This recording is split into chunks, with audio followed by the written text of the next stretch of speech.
are doing tonight, as you know, the theme is south of Italy. And of course, when we talk about south of Italy, we have to, the most important thing to know is that a lot of the restaurants that we think they are southern Italian, actually they are Italian American. And a lot of immigrants that came here in the beginning of the last century, most of them they were from South Italy, but they really, the food that you eat in a lot of those restaurants was a type of cuisine that was developed more here than it was in Italy. So if you see a lot of tomatoes everywhere, a lot of garlic, and a lot of various dishes that have a lot of ingredients, that's probably what we call the immigrant Italian cuisine.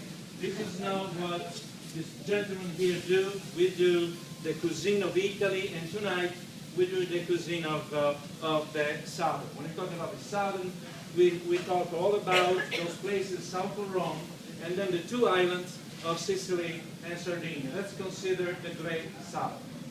And we do eat tomato. We do have, of course, invented the pasta with the tomato sauce, but we don't put it everywhere as you see in a lot of places here in this country. Anyway, I just wanted to clear that out.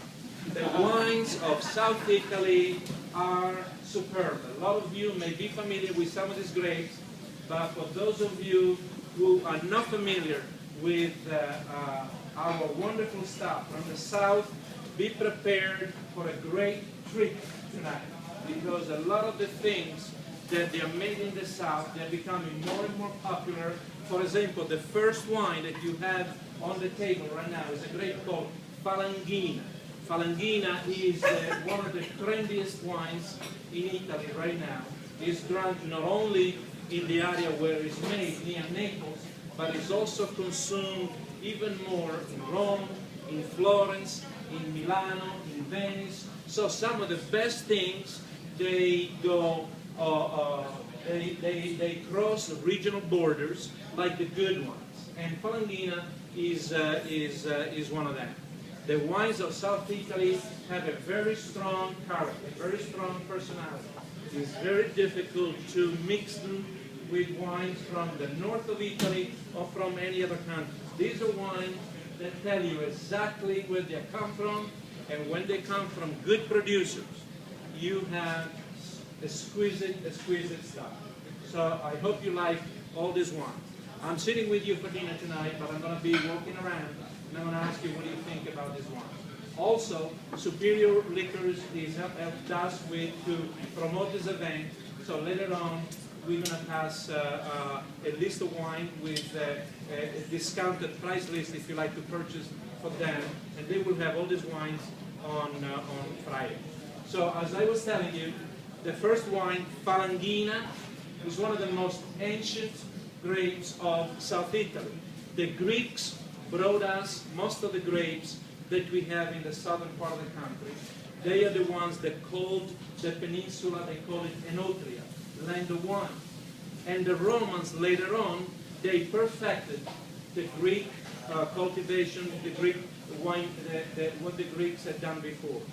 For example, in this particular grape, this is the first grape where the vines were raised from the floor, and there was a stake planted on the ground where the vines were trained up. The stake was called Falanga by the Romans, and that's the name of the grape, Falanghina. So very historical wine, very nice, very delicious. This one is dry, has a lot of great white fruit. When you are in the southern part of Italy, this is what we call the Mediterranean flavors.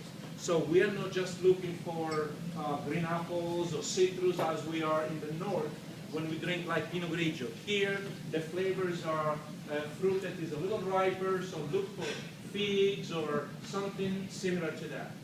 So I hope you have a great time tonight. I will come up before every wine to explain it again. I'm going to ask your attention for no longer than 2 minutes. And this is not a typical job, because a lot of you I'm meeting all the fine folks that you're sitting at the table, plus a little bit of wine is going to make my job not as easy, but I'm going to try my best. Buon appetito!